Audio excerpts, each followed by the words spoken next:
gelap, basah, dan pekat. Itulah tiga kata yang paling tepat menggambarkan hutan lindung Giriwangi. Pepohonan raksasa menjulang, kanopi daunnya menghalangi sinar matahari, menciptakan lorong-lorong bayangan abadi di bawahnya. Aroma lumut, tanah busuk, dan kelembaban menusuk hidung, bercampur dengan bau aneh yang kadang tercium. Bau amis, seperti darah kering, namun juga manis, seperti bunga pemakaman. Tim eksplorasi kami, Ardi, sang pemimpin yang pragmatis, Maya, ahli botani dan folkloris yang cerdas, Bima, penebas jalan yang perkasa, dan Sari, fotografer yang peka, baru memasuki jantung Giriwangi selama 3 hari. Misi resmi kami adalah memetakan keanekaragaman hayati yang belum terjamah. Namun, bagi Maya, ada motif tersembunyi, mencari jejak sebuah candi kuno yang hilang, yang konon menyimpan artefak berharga dan dijaga oleh entitas purba. Penduduk desa menyebut hutan ini, Rimba Buto Ijo. Maya berbisik suatu malam di tenda, di bawah remang cahaya obor LED. Ada legenda tentang raksasa hijau bermata merah menyala, penjaga hutan dan kekayaan di dalamnya. Dia tidak suka penyusup. Ardi tertawa skeptis. Legenda, Maya. Kita di sini untuk sains, bukan tahayul. Bima hanya mengangguk, serius. Orang-orang tua di desa memang melarang masuk terlalu dalam. Katanya, kalau sudah mendengar lolongan anjing hutan di tengah malam tanpa sebab, itu pertanda dia mulai bergerak. Sari menggigil dan mendekap kamera DSLR-nya. Jangan menakut-nakuti, Bima. Aku sudah cukup merinding sejak mencium bau aneh tadi sore. Seperti bau bangkai bercampur kembang setaman. Malam itu, lolongan anjing hutan memang terdengar, jauh di kejauhan. Bukan lolongan biasa, melainkan rangkaian suara panjang yang melengking dan putus-putus, seolah diiringi bisikan angin yang bukan berasal dari alam. Ardi mencoba meyakinkan dirinya itu hanya anjing hutan biasa, namun rasa dingin menusuk menembus tulang. Keesokan harinya, petualangan kami berubah menjadi mimpi buruk perlahan. Pagi itu, kami menemukan tenda Bima kosong. Peralatannya masih di dalam, ranselnya tergeletak rapi, namun orangnya tidak ada. Hanya ada jejak kaki raksasa di tanah basah di luar tendanya, jauh lebih besar dari jejak kaki manusia, dan mengarah ke dalam hutan yang lebih gelap.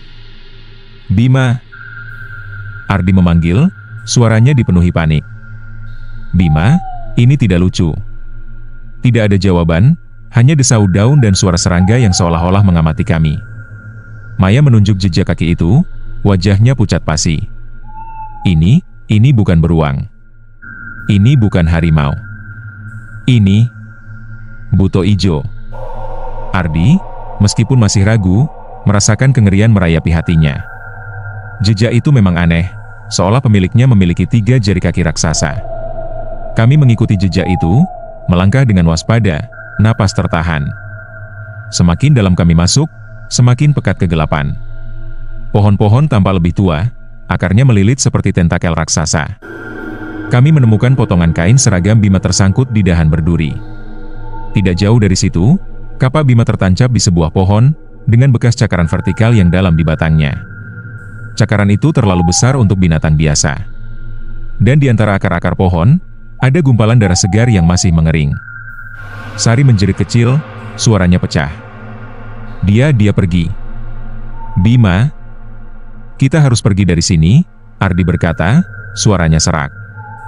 Kita kembali ke camp utama, minta bantuan. Tapi hutan seolah tidak mengizinkan.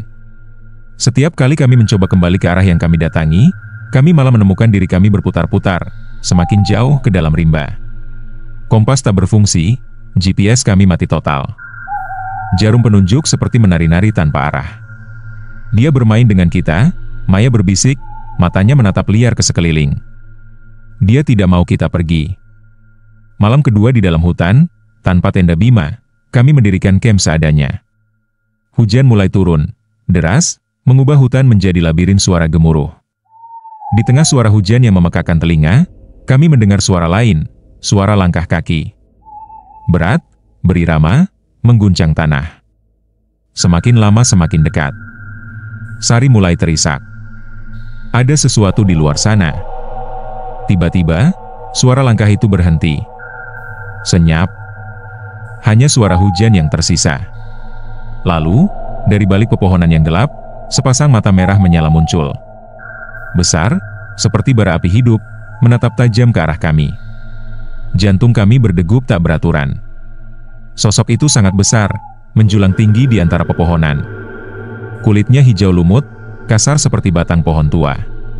Tangannya yang besar menggenggam gada raksasa yang tampak seperti bongkahan batu dan kayu. Taringnya menyembul dari rahang bawahnya yang kokoh. Dari tubuhnya, tercium bau busuk yang kuat, bercampur bau tanah basah dan sesuatu yang manis, memuakkan. Itu dia. Buto Ijo. Raungannya memecah keheningan malam, lebih dahsyat dari guntur, mengirimkan getaran menakutkan ke seluruh hutan. Pepohonan di sekitar kami bergoyang, dan daun-daun berjatuhan. Buto Ijo mulai bergerak, melangkah mendekat. Setiap langkahnya membuat tanah bergetar. Lari! Ardi berteriak, menarik lengan Maya. Kami berlari kalang kabut menembus semak belukar yang basah, tanpa arah, hanya ingin menjauh dari raksasa itu. Hutan adalah labirin, dan kami adalah tikus. Buto Ijo mengejar kami, suaranya yang mengerikan menggema di belakang kami. Sari, yang paling rapuh, tergelincir dan terjatuh. Sebelum Ardi bisa meraihnya, Buto Ijo sudah ada di sana. Tangan besarnya mencengkram Sari dengan mudah, mengangkatnya tinggi-tinggi. Sari menjerit, suaranya tercekik. Dalam sekejap mata, Buto Ijo menghilang ke dalam kegelapan rimba, membawa Sari seperti boneka kain. Kami berhenti, terengah-engah, menyaksikan kengerian itu. Bima dan Sari telah tiada. Hanya ada Ardi dan Maya yang tersisa, sendirian di tengah kemarahan Buto Ijo. Dia mengambilnya, Maya berbisik, air mata mengalir di wajahnya. Kita harus menemukan tempat berlindung, Ardi berkata, suaranya gemetar. Candi itu, Maya. Apakah ada cara? Maya mengangguk. Dalam legenda, candi itu adalah gerbang ke alam lain, atau tempat kekuasaan Buto Ijo. Mungkin ada sesuatu di sana yang bisa mengurungnya, atau setidaknya melindunginya. Malam itu, dengan ketakutan sebagai pemandu, kami berjalan lebih dalam. Bau amis dan manis semakin kuat. Suara-suara hutan berubah menjadi bisikan menyeramkan. Akhirnya, kami menemukan sesuatu yang terlihat seperti reruntuhan. Sebuah struktur batu kuno yang tertutup lumut dan akar-akar pohon.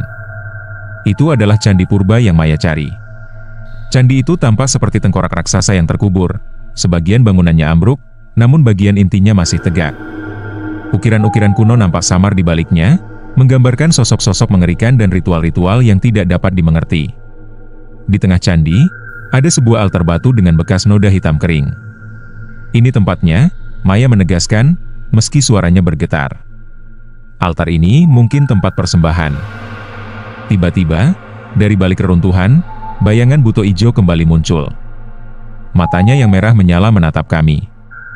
Dia tidak lagi bersembunyi. Dia ada di sini, di tahtanya. Kali ini, gada di tangannya tampak bercahaya redup. Dia marah, Maya berbisik. Kita telah melanggar wilayah paling sakralnya. Buto Ijo mengayunkan gadanya, menghantam pilar candi. Batu-batu berjatuhan dengan suara memekakkan. Kami berlari mencari perlindungan di balik sisa-sisa tembok candi. Raungannya kali ini diiringi suara tanah retak dan udara yang bergetar.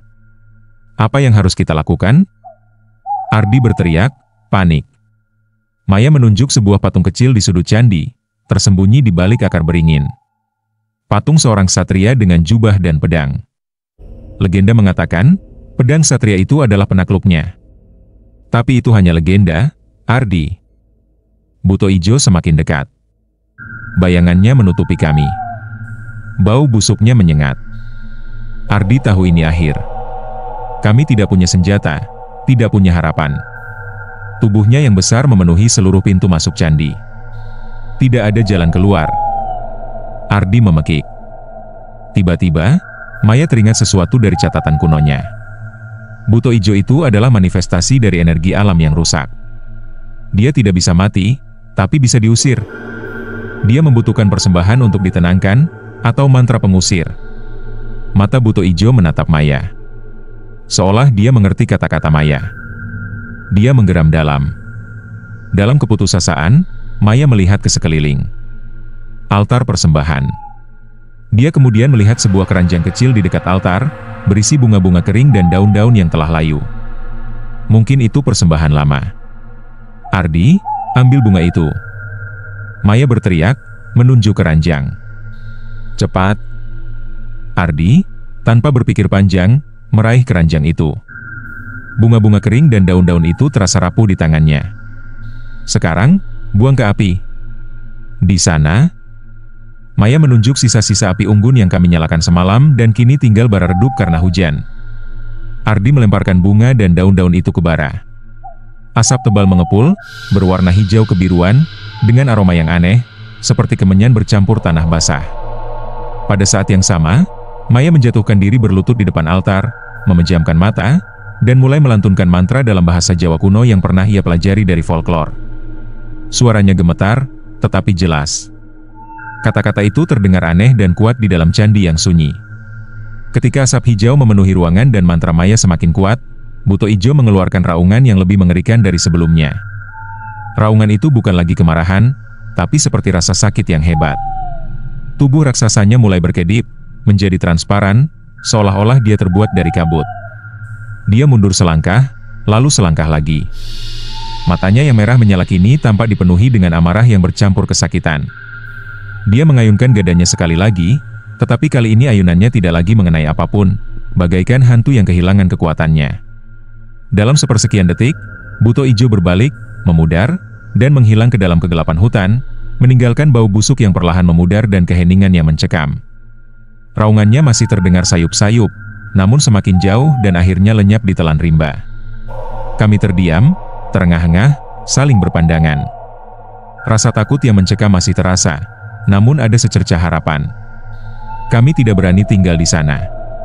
Dengan sisa tenaga, Ardi dan Maya berjalan keluar dari candi. Hutan seolah tidak lagi menghalangi kami. Kompas tiba-tiba berfungsi kembali, menunjuk arah yang benar. Kami berjalan, tertatih-tatih, selama berjam-jam, melewati jejak-jejak perburuan Buto Ijo sebelumnya, hingga akhirnya kami melihat cahaya remang-remang di kejauhan. Itu adalah permukiman penduduk desa. Kami kembali ke peradaban, selamat, namun tidak utuh. Bima dan Sari tidak pernah ditemukan.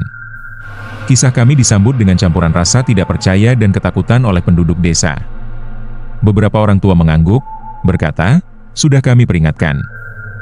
Jangan ganggu penjaga Giriwangi." Berbulan-bulan telah berlalu. Ardi dan Maya kini hidup normal kembali, sejauh mungkin. Namun, setiap malam, ketika hujan turun, suara getaran tanah dan lolongan anjing hutan di kejauhan seolah masih terdengar. Bau amis dan manis dari Buto Ijo masih sesekali tercium dalam tidur kami. Kami tahu, Buto Ijo tidak mati. Dia hanya tertidur, menunggu mangsa berikutnya, menjaga harta karunnya yang terlarang di rimba Giriwangi. Dan kami tahu, jauh di dalam hutan itu, ada raksasa hijau bermata merah yang selamanya akan menghantui mimpi buruk kami. Rimba Giriwangi akan selamanya menjadi tempat yang terlarang, dijaga oleh gada gaib Buto Ijo.